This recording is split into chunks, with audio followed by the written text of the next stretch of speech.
House Agriculture Committee meeting, and we'll begin. I'll ask the secretary to call the roll, please. Representative Ball. Here.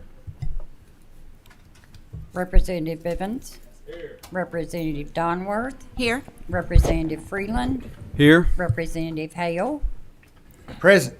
Representative Hart. Here. Representative Holloway. Here. Representative Kim King. Present. Representative Cook. Here. Representative Massaroni. Here. Representative McPherson. Here. Representative Moore. Here. Representative Payne. Here. Representative Pollock. Here. Representative Rayburn. Here. Representative Stalker. Representative Tate. Here. Representative Thomas. Present. Representative Tipton. Here. Representative Watkins. Representative Pfister. Here. And Chairman Dossett. Present. We have a quorum. Thank you. And before we begin, we have some members that have guests. Representative Cook. Thank you, Mr. Chairman. I'd like to introduce a special guest I have with us today, Garrett Zimmerman. He's our regional vice president from Nicholas County, and he's a senior, going to go to UK next year. He's going to pursue ag education, and awfully proud of everything he's done, and he'll probably have my seat up here in a few years, so just want to introduce him. Make him feel welcome.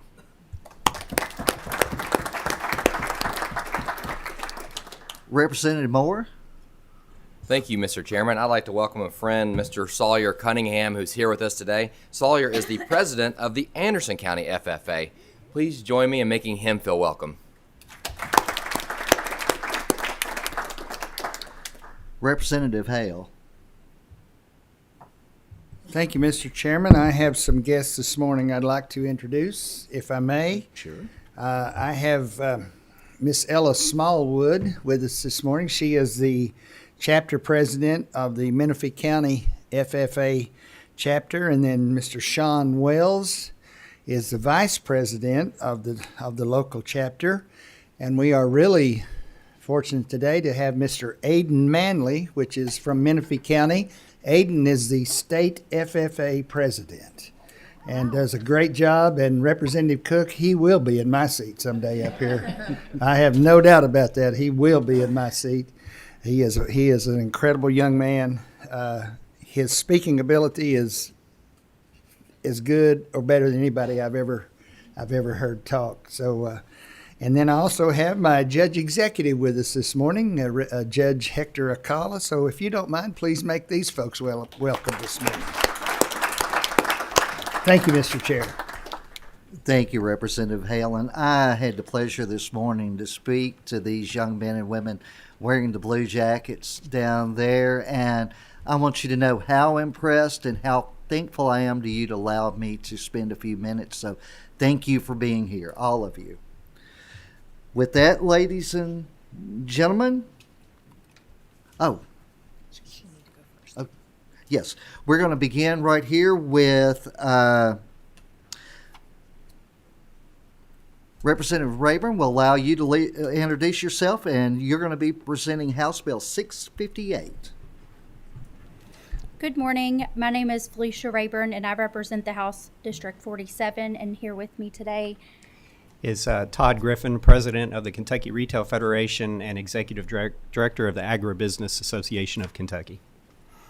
Today I am here to request your support for House Bill 658 that would require the Transportation Cabinet to promulgate ordinary and emergency regulations to increase the number of days for a restricted CDL license from 180 days to 210 days within a 12-month period for agriculture businesses.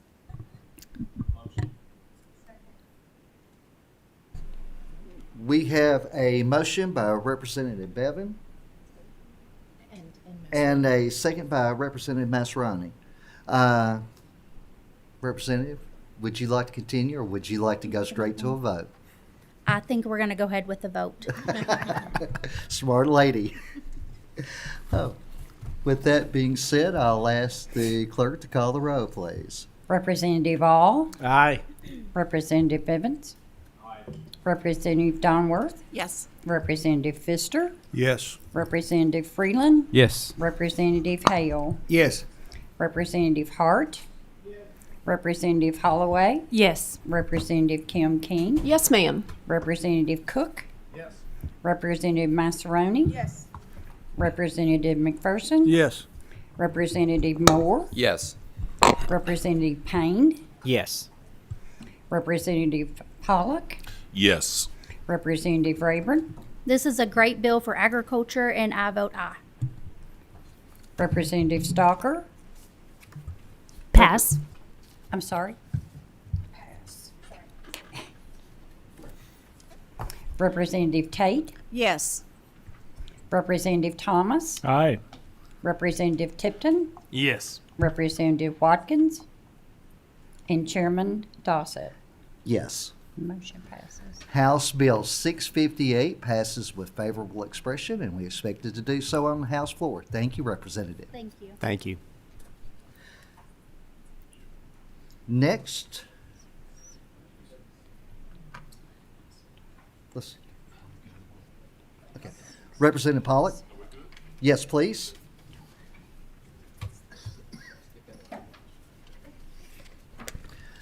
Representative, I ask you to introduce yourself, please, and you can begin. Oh, and before we begin right here, we do have a committee sub. Can I get a motion and a second? Second. We have a motion by Representative Bevan and a second by Representative Pfister. All those in favor, may I hear aye? Aye. No opposed. You may begin. Thank you, Mr. Chairman. Michael Sarge Pollock, District 51, State Representative. Good morning, everyone. Obviously, my House Bill 142 is on a very, very popular topic here. When you come into we see deer on our golf course here in the screens from time to time, and bless her heart, Representative Rayburn kind of hit one this morning on the way here, is what I was told. This I'll call it the deer bill, but this one here is obviously one that we can all agree on, that we do have a lot of deer in the Commonwealth of Kentucky, some areas more than others. You know, in my soybean field right next to my house, on any given night, I can count 20, 25, up to 30 deer in my soybean field on any given night, especially in the April and the May when the beans are coming up and they're fresh and they're green and they're, I guess, apparently taste really good.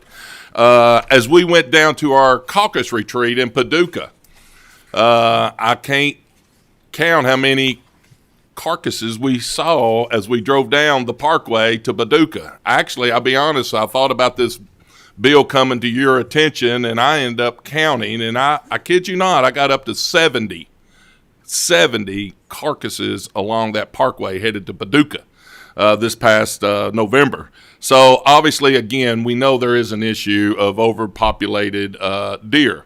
Another point of emphasis is we heard this interim session that, you know, one of our insurance companies paid out right at $60 million in deer claims alone. And that's just the one insurance company. And so I think I've proven my point. There is an issue here. What House Bill 142 basically does, it helps the farmer expedite the process for a destruction tag. And the other is to address the overpopulated areas, particularly the does that we have, which is in this committee sub, and I'll get to in just a second.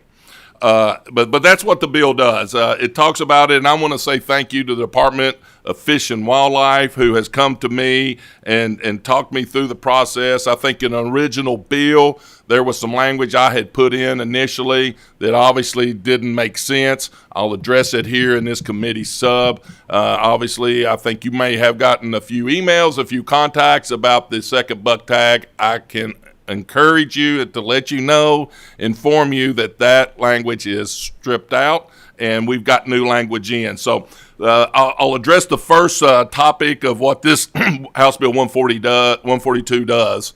And again, it expedites the process that a farmer or a landowner can go through.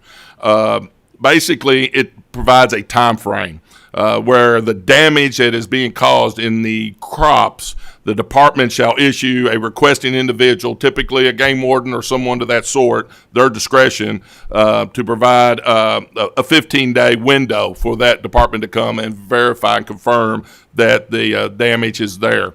Along with that time frame, once that is confirmed, they can then get minimal 5 destruction tags each year for that duration of a 2-year period. The other thing it does, the department shall grant immediate renewal. That's the thing about this. The farmers have to go through a process of getting all the signatures when you're talking about the land that itself is about. And so this process here, you do it, the immediate renewal of that destruction tag, if permitted, provide verification that continued damage to the lands and personal property is submitted. So again, it's an immediate renewal. The other part of this expediting the process is for the landowner or the individual specified issues a destruction tag by the department in a 3-year period. Again, after a 2-year period, the 3rd year, it becomes protocol. Just obviously you have proven the point that your deer is coming in, destructing your crops. And so that process is immediately renewed after a 3rd year confirmation of that damage. Motion on the bill.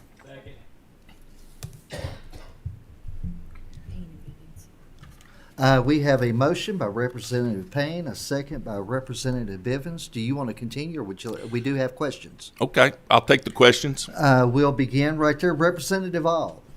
Yeah, thank you, Mr. Chairman. Sarge, great bill. Excited to vote for it. I just got one question about the overpopulated areas that the Fish and Wildlife Department is gonna. Just wonder if did they share with you any parameters? How do they determine what an overpopulated area is? Yeah, so typically the state is broken into zones. All right, and the overpopulated areas, again, at their discretion, they'll dictate what county is in each of these zones. Zone 1 and Zone 2 is basically the overpopulated areas. Zone 3 and 4, it doesn't pertain to that particular area. So for us, for the bill, that discretion is up to them, and they determine the overpopulated areas in those particularly specific zones. Yes. Representative Bivens. Thank you, Mr. Chairman. If you'll bear with me here a minute. I want to brag, first of all, on this bill. You know, I personally can speak to this. I don't know that I've ever put a quantitative figure onto what we lose every year on the farm, but I think it's easily in 6 figures because of deer destruction. Not only of crops, but we also deal with antlers shedding off into the fields, and the fact that every year we'll buy multiple tires. Last summer, I've got a picture on my phone I think I shared with you of a $5,000 tire that's got 4 prongs stuck into the sidewall that basically ruined that tire. It was a brand new tire. You know, so that's an issue. You talked about the fact of what insurance companies go through, and we see this on the roadsides every day. We see deer carcasses laying everywhere, so we know it's a problem of overpopulation. The other thing I want to brag on this, because I don't think a lot of people realize with this bill. So me as a farmer, I have 80 landlords that we lease ground from. The way it was in the past, and I commend Representative Pollock on this, I had to go through those landlords to get depredation tags. Now, it's still a process, and I think a process can be refined even more. But now because, and I'll give the example, I have one landlord that lives in California I've never met. I don't know what she looks like. We've talked on the phone, but I would have to have her go through the process to get those tags. Now I can acquire those tags and prove the loss on it. So this is a huge issue. You know, it used to be, I think we've heard from the hunters talking about, well, we're going to kill the deer population. The deer population needs to be thinned down some. I think we'll have better quality deer come out of this by alleviating some of the numbers that are out there. I think we'll have less automobile claims, and I think we'll have less damage on the farm. So I'm going to certainly be a yes today, and I want to thank you so much for your work on this because I know it has been a process. Was glad to step on and co-sponsor this, but thank you again for what you've done, and I'm certainly going to be a yes, and I'd encourage the rest of the committee members to be that way today too. Thank you, Representative Bivens. Representative McPherson. Yes, you know, everything's kind of been said that I was going to ask or say about working with Fish and Wildlife to these overpopulated areas. But, my brother farms like Representative Bivin does, and the first 30 to 60 feet of a field where the woods line is just basically gone. And we're feeding deer, and in my area where there's agriculture, but when I get up of a morning, there's some mornings I can count 40 to 60 deer before I get a mile to the main road. It's just a little haven right there for them, and nobody really hunts in that area because there's too many houses. But there's fields, and there's grass, and there's habitat, so they eat it. I feel like that we do need to get a handle on this. The population, what happens when you kill these, they fill in really quick.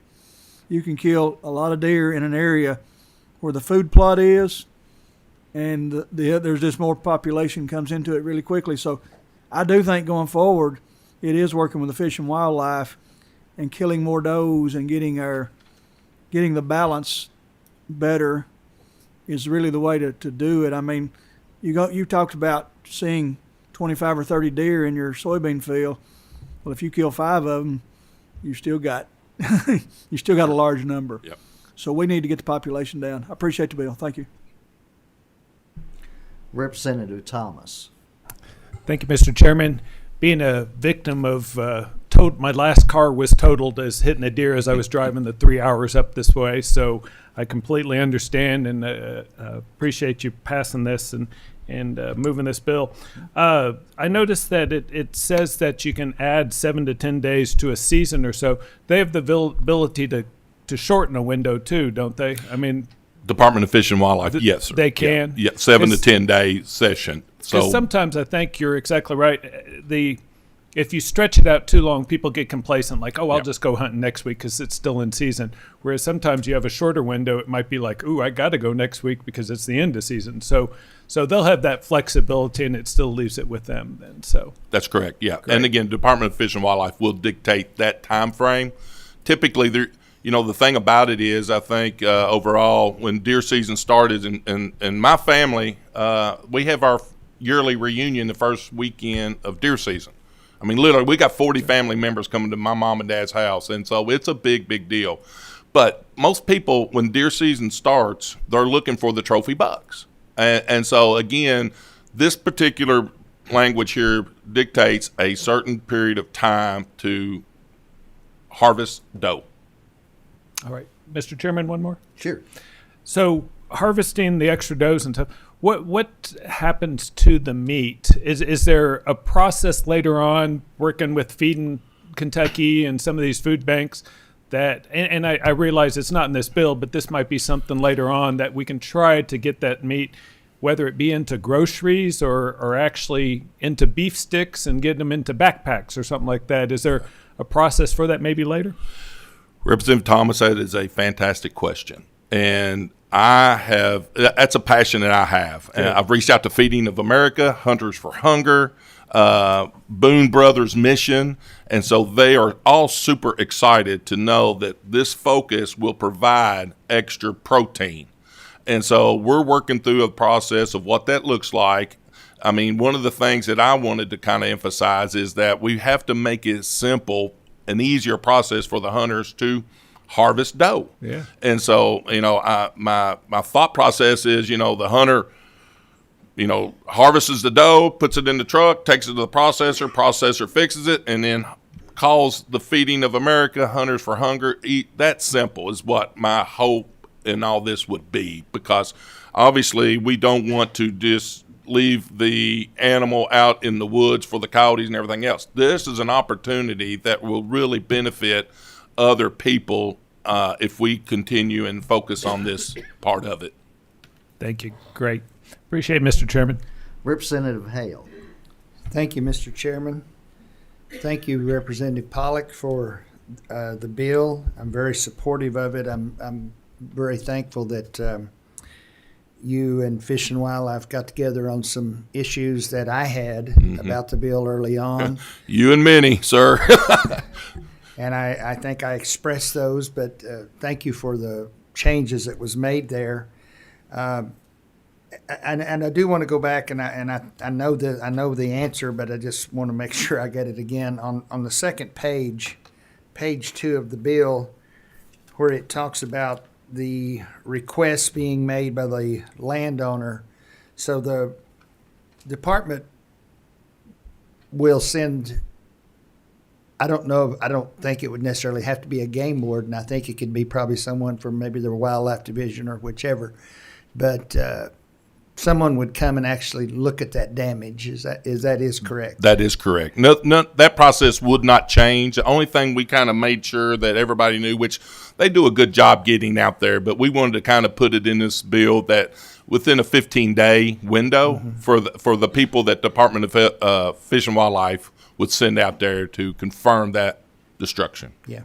And just one more comment, Mr. Chair, just quickly. Go right ahead. And you certainly are correct about the different zones that we have in the state. And I'm glad to hear you say that, this is just not an across the board thing for the entire state, but it is where they can hone in on the specific zones that needs some of the population removed. And so I just want to say thank you for working with the department and making this, I think, really a good piece of legislation. And I know it is a problem in my area. Of course, we don't have the magnitude of farming as Representative Bivin does in some of the other areas, but even with the folks that do farm in our area, on some of them, mostly on a smaller scale, but it is a problem for them as well. So again, thank you very much for the bill and full support of it. Thank you, Mr. Chair. Thank you, Representative. And Representative Pollock, I want to thank you for your hard work. I know this has been one that took quite a bit of negotiation. And you mentioned something about the number of carcasses you saw on the road. I know the 1st of November, I left from where I live at in Pembroke, and by the time I got to WK Parkway, which was right at 40 miles, there were 37 carcasses on the side of the road in that stretch. From my house to the city of Hopkinsville, which is about 5.5, there were 6 just in that stretch. So on behalf of myself, and more importantly on the behalf of the boss at my house, who is really excited of what you're working on. She has said that we needed to do something about this. I appreciate your hard work. If there are no further questions, ask the clerk to call the roll. Representative Ball, Aye. Representative Bivens, Yes. Representative Donworth, Yes. Representative Pfister, Yes. Representative Freeland, Yes. Representative Hale, Yes. Representative Hart, Yes. Representative Holloway, Yes. Representative Kim King, Yes, ma'am. Representative Cook, Representative Massaroni, Representative McPherson, Yes. Representative Moore, Yes. Representative Payne, Yes. Representative Pollock, Yes. Representative Rayburn, Representative Stocker, Yes. Representative Tate, Yes. Representative Thomas, Aye. Representative Tipton, Yes. Representative Watkins, and Chairman Dossett. Yes. House Bill 142 is amended by the sub passes, and should do the same on the House floor. Thank you, Representative Pollock. Thank you, Mr. Chairman. Mr. Chair, I'd like to Yes, Representative Stalker. I'd like to record my attendance and a yes vote for 658.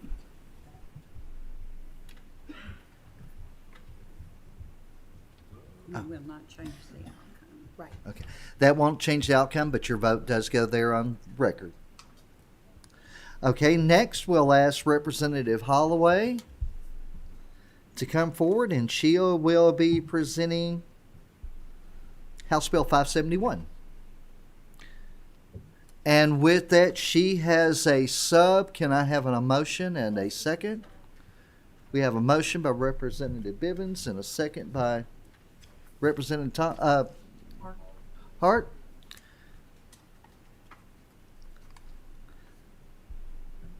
All those in favor? Aye. Motion passes. Representative, you may begin. Thank you. My name is Kim Holloway.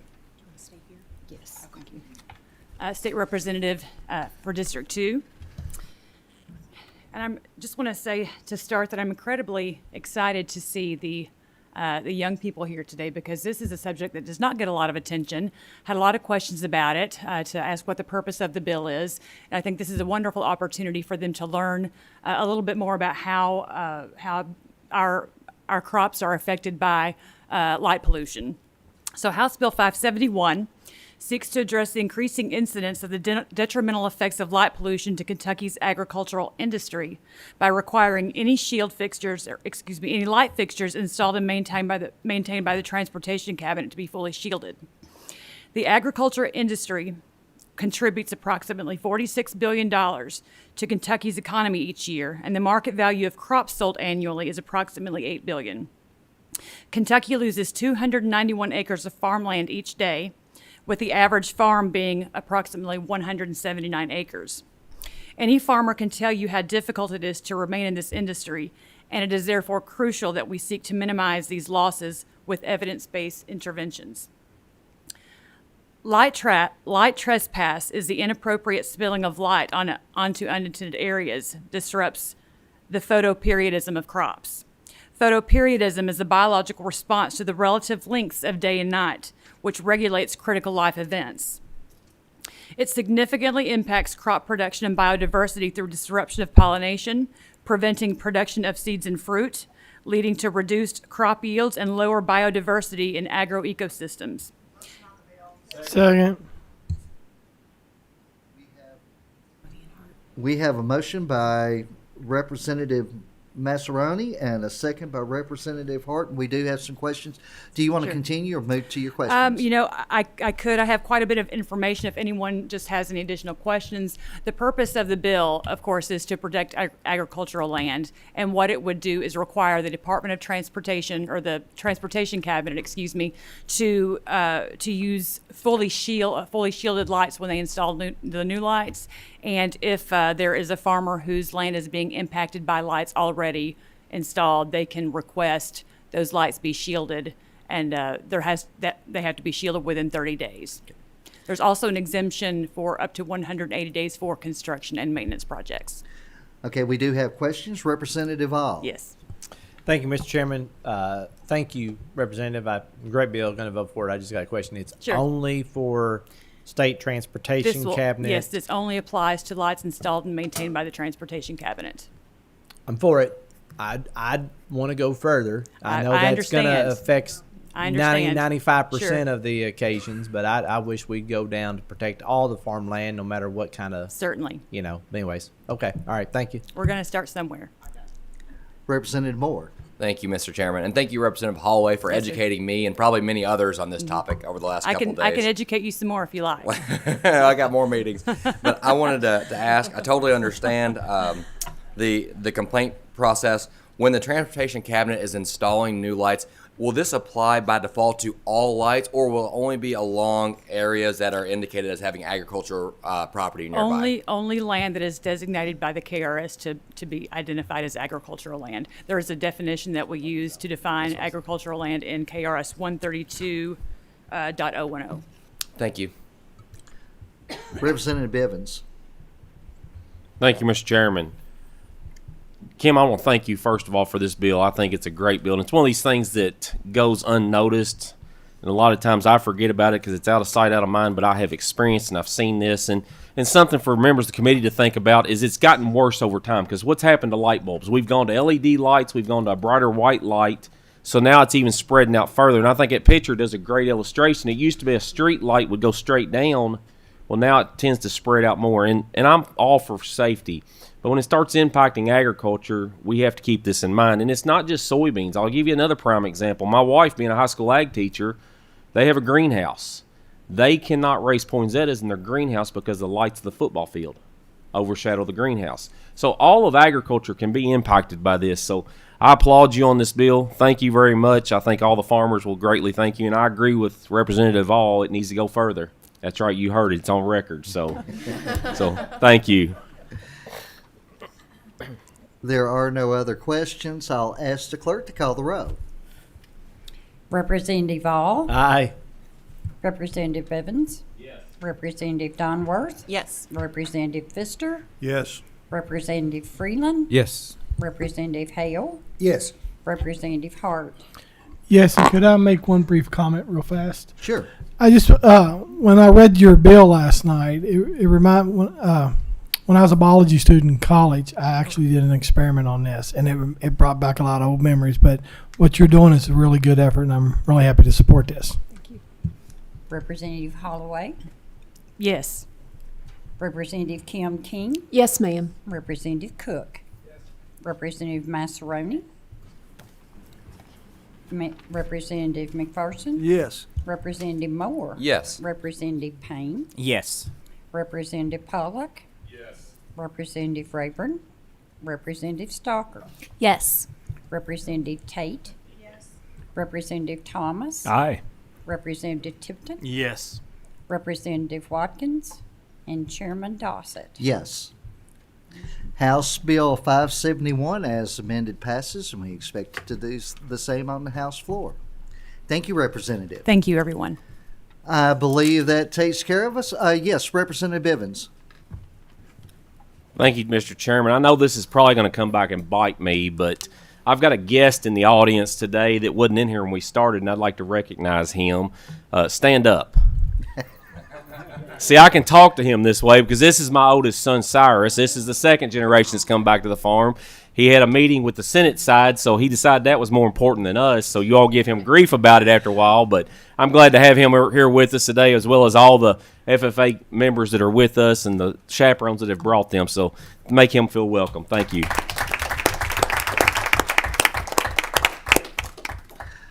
Cyrus, I'll have a conversation with your dad. He will not be talking to you as harshly, okay? If